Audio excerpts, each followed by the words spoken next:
Today's guest holds 28 years of experience helping startups scale. And today she's here to show us how to scale without burning out. Please welcome Sarah Bishop. Sarah, good morning to you. Good morning, Daniel. Thanks very much for having me here with you. My pleasure. My pleasure. Which part of the world are you living in now? I'm currently in Vienna, so my wife's Austrian and she's got a proper job, so I spend most of my time here and then I to and fro to the UK when work and seeing family and friends demands. What is a proper job in today's world? What does that mean? Well, she actually works for the International Atomic Energy Agency, so it's Oh, like that is a proper, proper job. proper, yeah. And they kind of have to be in the office, so she's sort of duty station bound at the VIC in Vienna. So Wow. yeah, Wow. That is a proper job. You got to be very serious. You got to yeah, be it's on grown time for up. that one. Yeah, she does. She tells me sometimes when they do emergency like exercises, and I'm like, "When's the bit when you run around going, we're all gonna die?" And she's like, "Yeah, we're not allowed to do that." So that's why I can't work anywhere grown up because that would be going through my head. That would be funny. For you're obviously born in Britain, In and now London, you're yeah. in London. Now you're living in Vienna. What's the cultural difference that you notice? What's that The difference between the biggest, I two think cultures? I think the biggest difference, I mean, at the end of the day, Brits, we're kind of French, German mongrels anyway. So quite a lot of the cultural stuff is very similar. However, I've found that here cleanliness is a big thing. So there's bins everywhere. That you generally don't see people littering. The efficiency has got to be, it's almost stereotypical, isn't it? Like that Germanic efficiency. But Mm, really, Austrians absolutely lose their nut if the bus is like 3 minutes late. Like they really do, because they're just not used to it. So, mm, yeah, and just seeing all the infrastructure work really well. It's all largely still publicly held, and it's cheap, clean, and really reliable. So, um, we complain a lot in the UK about the trains, for example, that are super expensive. And I can get an annual pass that covers like trains, trams, buses, U-Bahn. Is there anything else? No, I think that's about it. But in the city limits for like €365 for the year. wow. So it's like €1 a day. Wow. Yeah. I think when we start to explore these different areas of the world, we start to see that public infrastructure is treated differently. And I see that here in Taiwan. If I hop on a bus here in Taiwan, which I very rarely ever do, it's always clean. It's always a wonderful experience. There's nobody pissing on the floor. There's nobody drunk, and there's not Yeah. people fighting. But then I go back to Australia or I go to a different part of the world and I go, wow, this is really different. If we go on the train here, people aren't drinking, they're not eating, they're not swearing. It's almost silent on the train because the culture is just keep it quiet so it's harmonious. So when I Yeah. do catch the metro, it's a wonderful experience. I don't feel that I don't feel threatened. I don't feel somebody's going to pick my pocket. Like when I was on the London metro, I was like, okay, where's my wallet? Is my bag on my back? Okay, I better put it on the front. What's that smell? Totally different experience. Yeah, it is very different. I mean, don't get me wrong, we do get, you get people that are drunk, particularly this time of year, because we've got like the whole world coming for the Christmas market. So Mm, it's like, don't leave the apartment at the weekend. I think we're going to venture out this evening to one of the Christmas markets, but the weekend's crazy. So, and you do get people that are drunk and a bit leery on the tubes, particularly at the weekends or late at night, and quite often it will be tourists. But when it's our kind of, I'll say homegrown, I feel like I'm part Austrian now. When it's our homegrown people, if they make a mess, it gets cleaned up really quickly. mm. That's I think that's the kind of difference as well. It doesn't happen anywhere near as much as I would see it in London or Birmingham or somewhere like that. But Mm, there's also, it's somebody says somebody's vomited on the train, and somebody goes, right, immediately, let's get it cleaned up. So mm, yeah, I think that's the big difference. mm. I remember being on the tube in the UK, and such an overwhelming experience because you go from the above ground to the underground, and you look at that tube map and it looks so simple, but you don't know how many levels underground you are. And there's so many tubes to get to the exact same place. And it was just a wild experience. I went to the UK first in, I think, 2002, and my mate said, "I'll meet you in London." I said, "Where are we going to go?" He said, "Temple Bar." And I said, "What are we going to do at Temple Bar?" He said, "We're going to go to an Aussie bar called the Walkabout." And I said, "I'm flying all the way from Australia to London to go to an Aussie bar. You got to be kidding." And then he Oh said, "We'll dear. go to where are all the other bars? Where not Covent Garden, somewhere else. Where are all the other Aussies hang out there?" Covent Garden's a Covent. big draw to a lot of tourists, Seven Dials and such like, and all around that way. Yeah, I think. Soho attracts loads of Okay, people, yeah. particularly sort So of like the LGBTQI community as well. yeah, But yeah, we went. Soho, you, I mean, you're never more than a stone's throw away from a bar in London, in central London. Yeah, yeah, it was Soho, and it was me and my mate, and we were drinking, and we were running down the street, hugging and holding hands. And I said, "There's a lot of men around here. There's not many chicks." I said, "Where are we?" He said, "We're in a Soho." I'm like, "What's that?" And he said, "See the flag?" And I went, "Oh, okay, now I get it." we Yeah. had we had a great time. Yeah, heaps of Aussies there. I felt like I was almost at home. So I moved to Ascot, and I stayed in Ascot, and I didn't want to leave there. Oh, did you? Yeah, it's nice, Ascot is. You have all the horsey types as well around there, don't you, for Yeah, they. the races and that. My one of my nieces lives in Epsom, where they have the Derby, and she's not terribly far from the racecourse there. Mm, It's it's that lovely. Windsor area, totally different. My friend owned two nightclubs, and he owned the Scotch Bar and the Supernova. So I would work in the Scotch Bar on Fridays, Saturdays, and Sundays. I'd work in his nightclub, and Yeah. it was a really fun area. I had a great time. I stayed there for 6 months and partied, and then would go out to do water skiing and wakeboarding at the cable ski park called Thorpe Park. There's a Oh, there's a Thorpe Park, yeah, Yeah, just right yeah. at Thorpe Park. Yeah, it was a brilliant pace. But I think I got there at the right time because that year there was a heat wave in the UK, and they said it was one of the best summers they'd had in years. It was either 2002 or 2003. But they're It few and was. far between, so you obviously got really lucky. I think I got the good luck. Yeah, definitely. I got the very good luck. So you're in Vienna, you're living the expat life, you don't have a proper job. Uh, what do you do? So I've got a little bit of a portfolio career now, really. My main business is Recruit, which unsurprisingly is a recruitment business, where we focus on people that are looking to scale, businesses that are looking to scale is our kind of sweet spot, really. I also do some coaching and sales and leadership training, and bits and pieces like that. Write the odd book. So I just wrote my first book this year, which Okay. was quite amazing. So shameless plug, everybody, Okay. shameless Yeah. plug. Let's get it And out. Let's have a look. yeah, scale up. There we go. It's the founder's guide to accelerating growth by building dream teams. That's catchy, Mm, isn't it? But mm. yeah, I'm quite, it's just amazing that I even finished it. I've still got geography homework from 1988 outstanding. So, I'm not really well renowned for my completer finisher um, aspect. So yeah, it was a no mean feat. And I actually really enjoyed writing it as well. Mm. Well, they say it takes teamwork to make the dream work.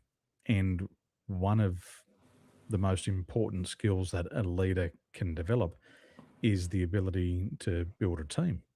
And leaders have to be excellent at selecting, recruiting, and retaining top talent.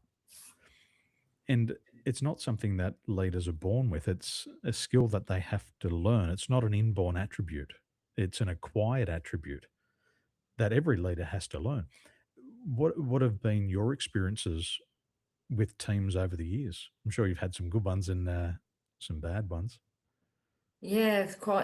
Quite a few. It's really hard when you look back over next year. It's actually 30 years in recruitment, so I've had quite a few years of running teams, running my own teams as well when I was employed in my own business, and then helping obviously people to build their teams as well.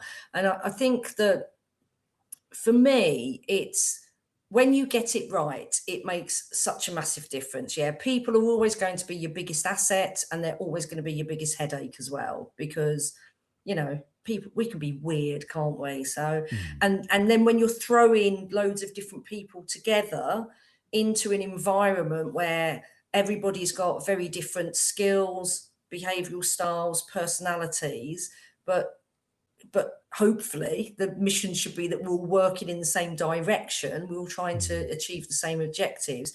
That can be a real difficult, a real juggling act.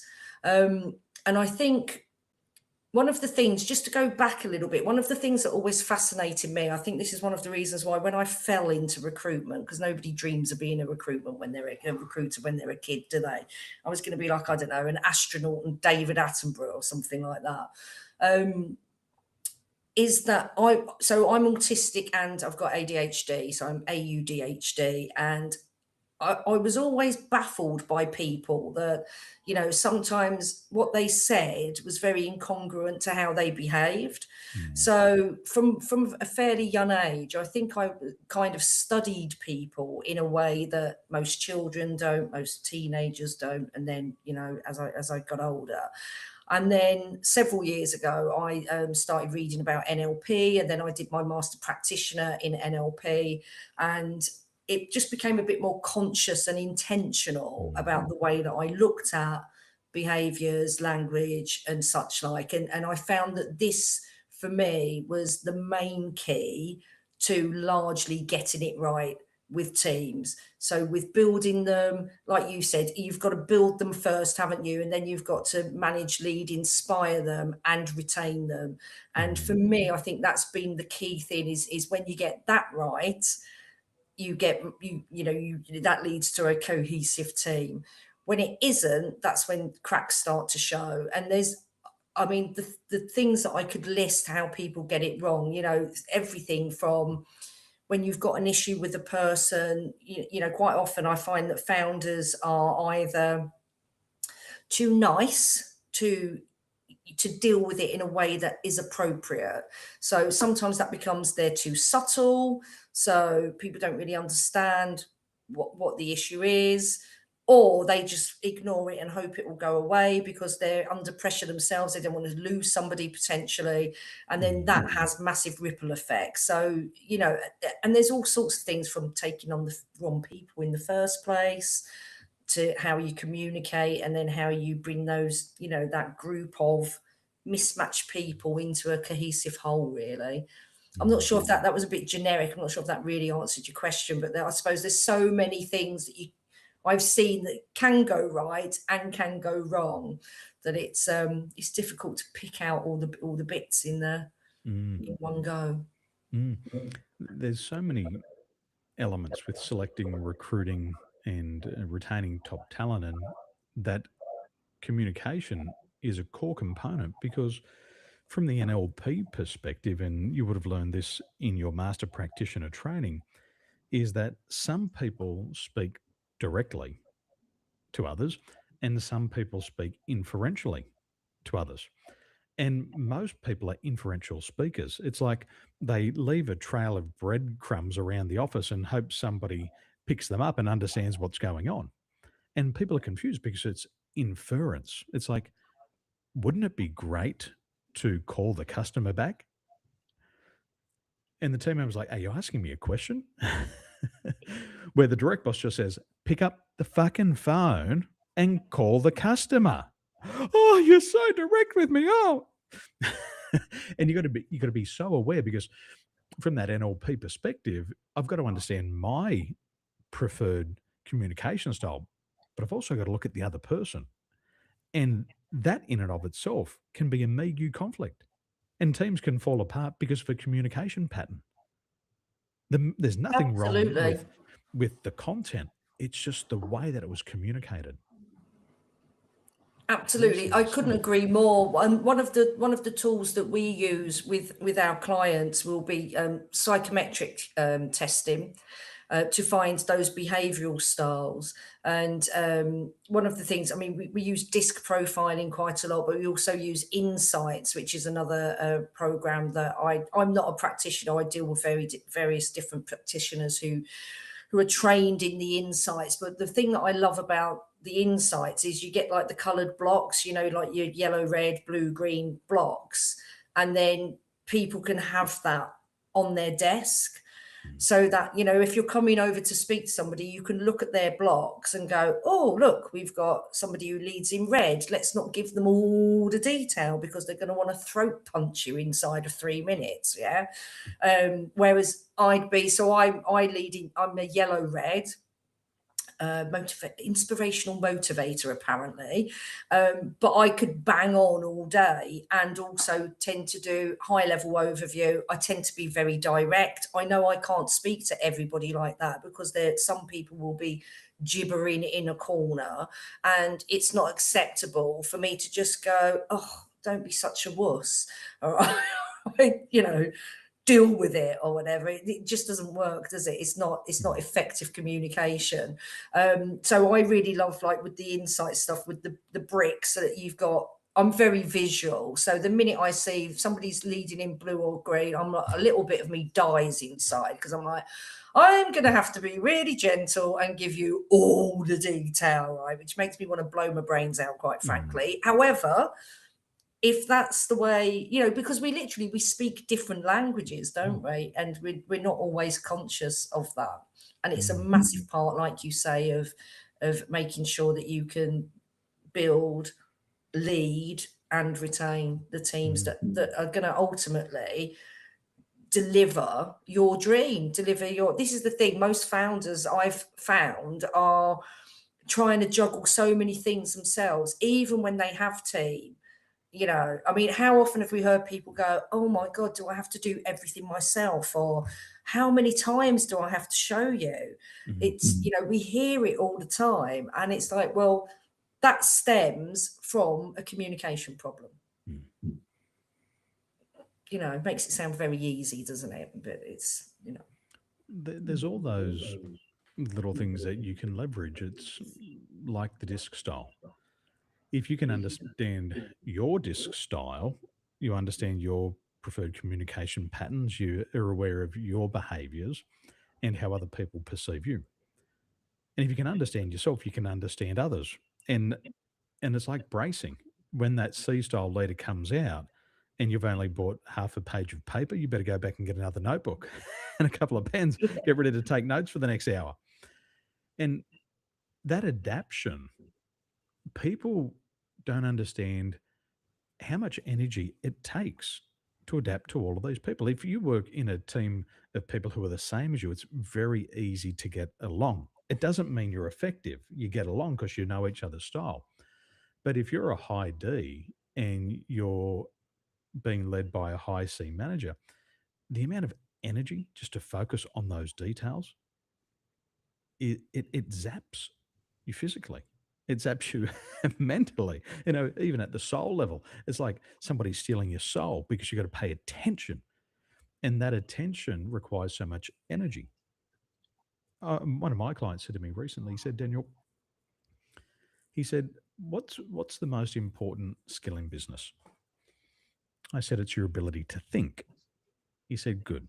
So it's the ability to think. And he said, um, how many calories do you burn thinking a day? And I thought of it, well, you kind of sit there. And I said, I don't know. He said, a master chess player will burn 6,000 calories per day playing chess. And I was like, wow. wow. And I said, what's the connection? He said, well, thinking's the highest paid skill. And as the leader, you're paid to think. And he said, that's why people are exhausted at the end of the day, because the thinking, it's not in the doing or the movement or Mm. the lifting. It's the thinking, it's the deciding.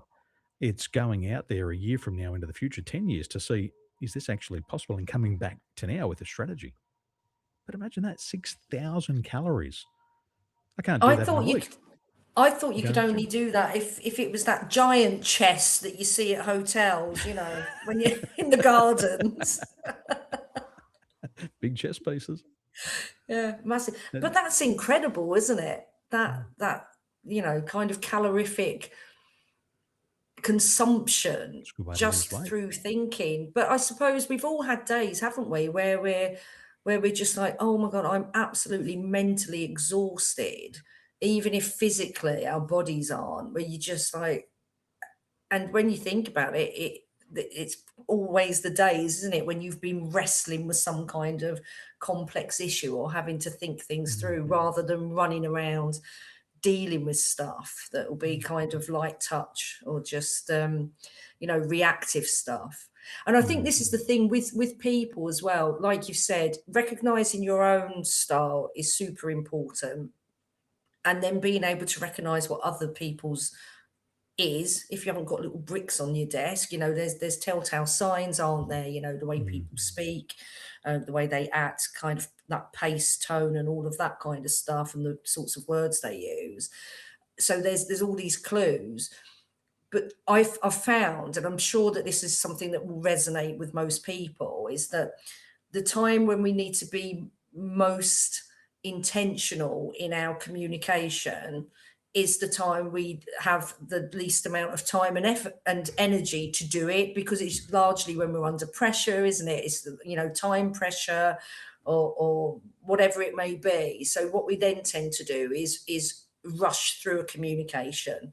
Mm. Derek, can you just go and do so and so, rather than a proper delegation of what actually needs doing, why, what outcomes we're looking for, what good looks like once it's completed. And it always reminds me of the Stephen Covey book, the 7 Habits of Highly Effective People. And one of the things that always stayed with me over the years is that with people, the long way is the short way. And Mm. so often we do try to shortcut stuff when we're dealing with people because we're busy, we're under pressure, we want a quick fix. And then when it goes tits up, as it invariably does when it hasn't been communicated properly, most of us aren't very self-aware, are we? So we don't go, oh, I didn't communicate that to Derek properly. What we do is we start stomping around going, Derek's a moron. Feels good to blame, doesn't it? Until we run out of Yeah. people to blame. Yeah, and yeah, so it's one of those things that I'm big on, this communication piece and how important that is when you're choosing. So by having better communication and more intentional communication, this will go through everything from your interviewing, and when you get people, when you're onboarding them. And for me, that really is the secret sauce between hiring, leading, and then retaining a team that drives success. Communication, I think people underappreciate what actually goes into good communication. And what we learn in NLP is that communication breaks down into three core components. 55% of our communication is our physiology, it's our body language, it's our facial expressions. 38% of our communication is in our tone of voice, the cadence, the pitch, the tempo.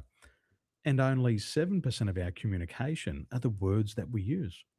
And in the Western world, we hang on to that 7%. I want to get the right words, but we forget about the tone. And if you've had a mother before, I'm sure everybody's mother said, don't use that tone of voice with me.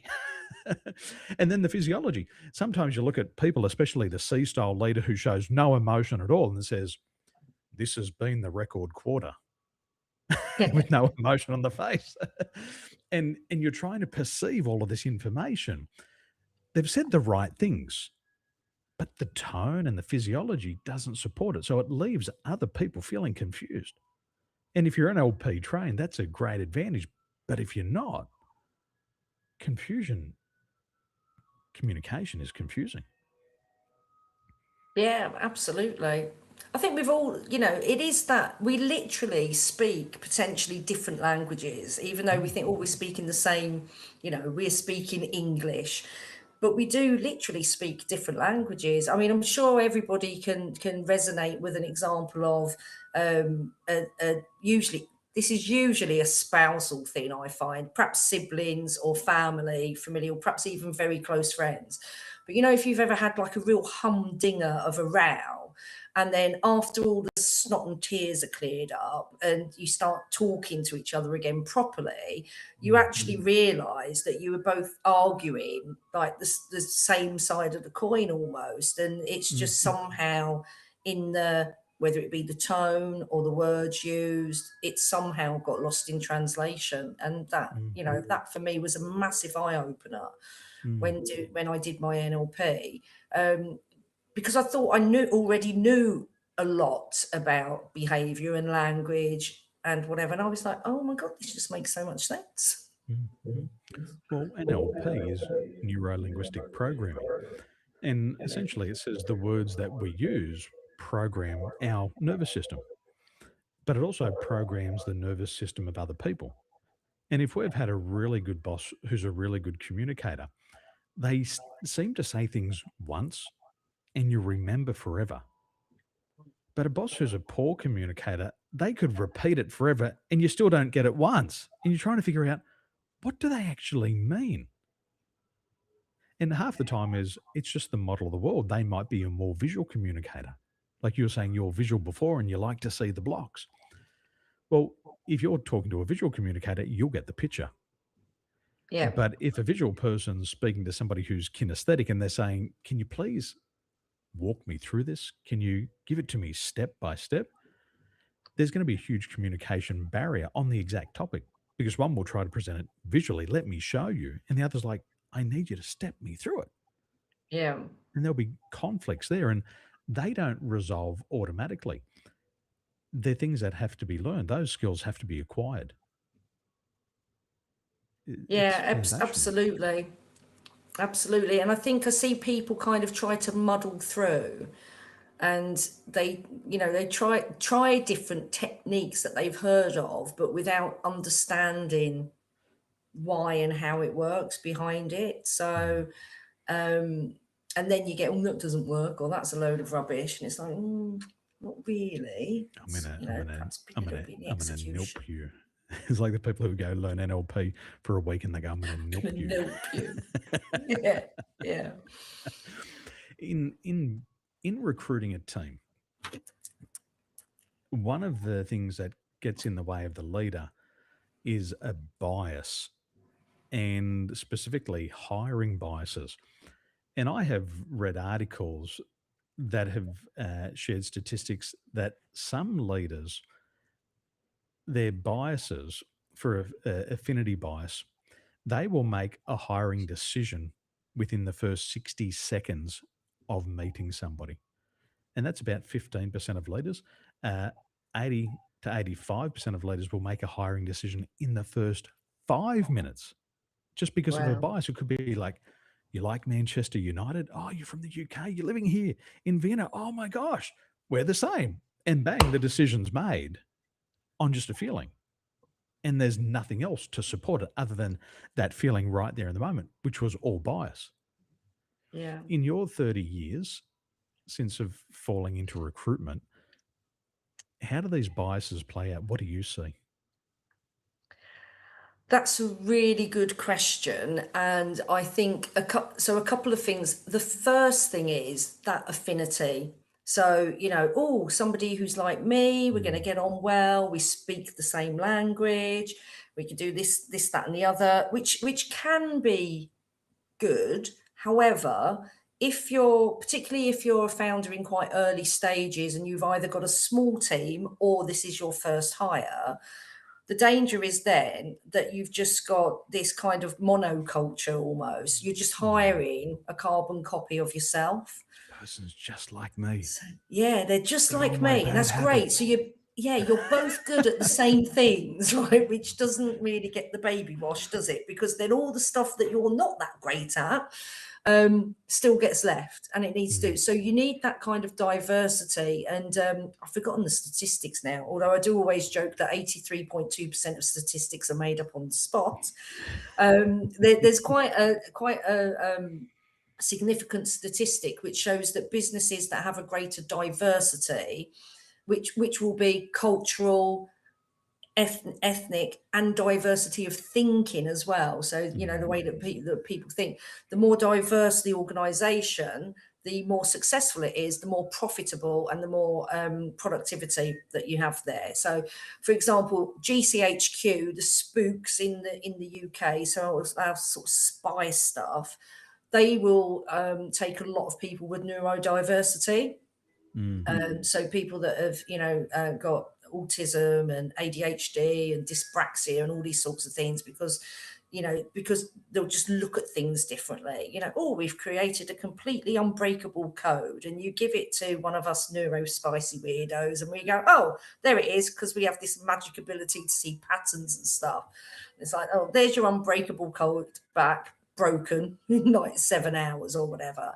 So that diversity, as I say, whether it be cultural, ethnic, and thinking, is something that's really important if you want to build a well-rounded business that's going to be more representative of the communities it's serving and your customer and client base, but also if you're going to be more productive and more profitable. So that's the first thing. The biggest thing that I see with these kind of biases, largely unconscious, is the way that people interview.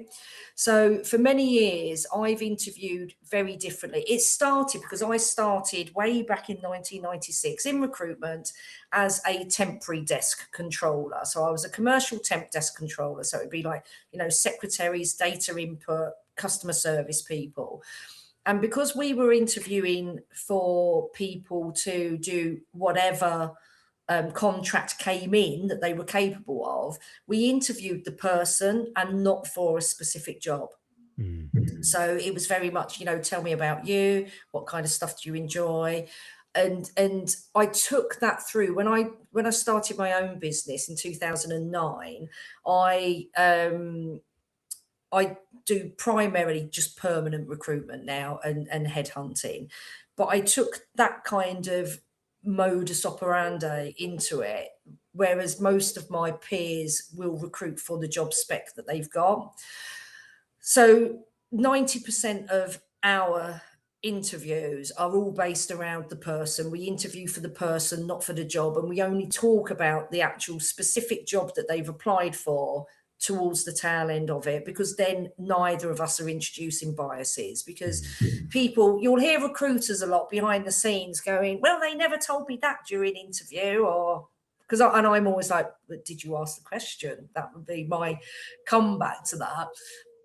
But it's like people, for the most part, don't set out to mislead you.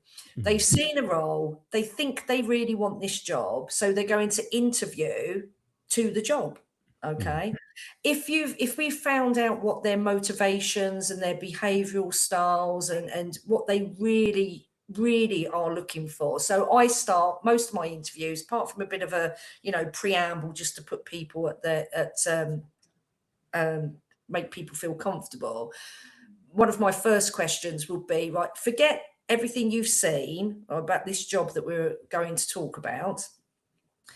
If you didn't have to work, what would you do? And if you did have to work, but you could have your dream job, what would that look like? And then we unpick it. Now, let's just say I said, right, I want to be a dolphin trainer, but in the wild, because I don't actually agree with dolphins being kept in captivity, right? So I don't know, a dolphin whisperer or whatever.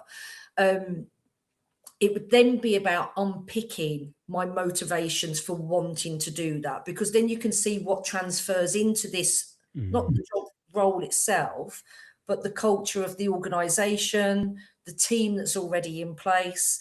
And that for me is really important. That's what leads to longevity of placement in my mind, because people will sometimes filter themselves out at an earlier stage. So I'll say, well, you said that this is really important to you. Like, how important is it? Blah blah blah blah blah. Yeah, you're not going to get that here. Mm, mm. So it's for me, it's knowing that we always really get to one of my clients in his testimonial. We worked with a client during COVID. They were a startup. They went from 0 to 30 million turnover in 21 months. Wow.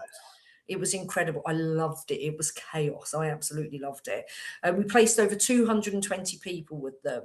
And in the testimonial, Pete said how we were different from any recruiters he'd ever worked before was we genuinely understood the DNA of the business. And that's something that I have this weird empathy thing for with my sort of ADHD and autism. You want to watch me say I was sobbing at some cattle, some CGI cattle being herded off a cliff, watching a program the other night. My wife's like, "You do know they're CGI?" I'm like, "I know, but it could have happened in real life." I get really into stuff, right? I feel all the feels, and I get like that with my clients' businesses. So particularly when we deal with founders and startups, but I've also got businesses that are larger SMEs that are in a mature stage that just use us a couple of times a year. I've got a couple of businesses that are global, big Japanese owned companies, big German owned companies, that it's slightly different. But when I'm working with founders and people that are in a phase of growth and scaling, I love that, and I get all the feels, and I really understand their journey. I suppose as an entrepreneur myself as well, I've had the 3 a.m.s waking up in a cold sweat going, how the hell am I going to pay everybody or the mortgage or whatever, and why did I give up a corporate role with, a massive salary Why and to give up the huge proper commission, job? shiny cars, yeah, and do this bullshit? So, where I'm working harder for less money than ever before, and And I having got a to clean the toilets and the and the kitchen. absolutely, yeah, absolutely. So I understand that part of the journey, that it's not as glamorous everyone, even Mm. when you get seed funding or second phase funding and you're funded, you still have those the collie wobbles, we call them in the UK. You get the collie wobbles where all that self-doubt and, The oh, you're imposter responsible for this. syndrome. Yeah, Did I get here by absolutely. luck? Is somebody going to find out that I'm a fraud? They're going to find Absolutely. out that And I'm stupid. exactly, yeah, all these things. And I understand it because I've lived it as well. Mm. And so I think that's that, getting into the nub of the business and sharing in their dream. I feel like I'm part of the team, and that's why now we've got a model where we quite often will embed a team into the business so that we work embedded rather than everyone goes, oh, we work in partnership with our clients. And it's like, well, loads of recruiters say that, but when they're phoning to get feedback for an interview and hiring managers too busy to speak to the recruiter because they see them as a necessary evil, that ain't working in partnership. That's you've been groveling, gone all sycophantic to somebody saying, can I have your business, please? And then you've allowed them to not work with you at eye level. So, that's one of the things that if you're out there and you're about to use a recruiter, please don't see them as a necessary evil. Get the right people on board, embed them into your team, and treat them as if it's your HR director that wants Mm. answers, Mm. because that's essentially what they're helping to do at this stage. I think the mistake that people make is it's competition. They're going to come and take my job. No, they're just going to make your life easy temporarily, and then you're going to do the rest that you're hired to do. It's like I have a friend, he's a pilot. The pilot flies the aircraft. The pilot doesn't clean the aircraft. The pilot doesn't refuel the aircraft. The pilot doesn't change the tires. The pilot doesn't sell the tickets. Well, business owners do all of that, but the pilot doesn't. Everybody's got their own specialized role. And when the engineer comes in to check out the cockpit, he's not there to undermine the captain. He's there to support him to make sure that his journey is safe, that the aircraft leaves on time, it arrives on time, and everybody gets to the destination safely. They're there to help, not to hinder. And for me, I help my clients do hiring, but I'm not a recruiter. I can help you benchmark a role, but I'm not a recruiter. The recruiter's got to go out there and find the talent, and that's a tough job. And if anybody's, I think all of us, if we want something to eat, we go to the supermarket. But that's a very different experience than going out and hunting for the meat, slaughtering the meat, or planting the seeds and growing the vegetables. We've got people who have specialized skills, and you've got to bring them in, especially if you're scaling. You can't do it slow. If people are funding you, they want a return on investment now. Got to get it done. Absolutely. And I couldn't agree more. I think the airline analogy was really good as well, because as well as everybody having their part to play, when somebody starts up an airline, they start at the top and they build a, they build a team of executives first, and then they go out and they find the pilots and the ground crew and all the other bits and pieces, and they build from the top down. And this is where I found that smaller sole traders and smaller startups and founders, they do it the other way around. And what they do, they go, oh my God, I'm really busy. I'm at capacity. I need another spare pair of hands. I'm going to get someone as cheap as possible and as far down the food chain as possible because because I'm worried about that, worrying about money. And what they do at the point when they're absolutely up here with work and trying to juggle everything, they've now just created a direct report who needs a lot of input, right? And they just haven't got the time to do it. So invariably what happens is people don't get onboarded properly, they don't get supported properly. It's more luck than judgment. If they do well, you've got really lucky. If they don't and it all blows up in your face, which it invariably does, you end up with a founder going, yeah, I tried employing someone before, it didn't work, so I'm just going to continue, having a nervous breakdown for the rest of my life. So I always say, hire as high up the tree as you can. Then let them build the teams below it for you, because otherwise, bring in somebody who can do something that you can't, not somebody who you've got to show them how to do something. Yeah. And then I always say leadership team and sales team, they're your two main focuses, because that's the other thing that people get wrong. Let's get all the system, let's get everything right, all with the product and the this, that, and the other, and we'll take people on to do this operational stuff so that when we've got all these clients, we can deliver it and blah, blah, blah, blah, blah. And then 3-4 months down the line, 6 months down the line, they're having to make people redundant because they haven't got those lovely clients. So get the customers in and figure it out delivery afterwards. I remember a D-style leader brought in a consultant, and he said to the consultant, there's a bunch of idiots who work in this business.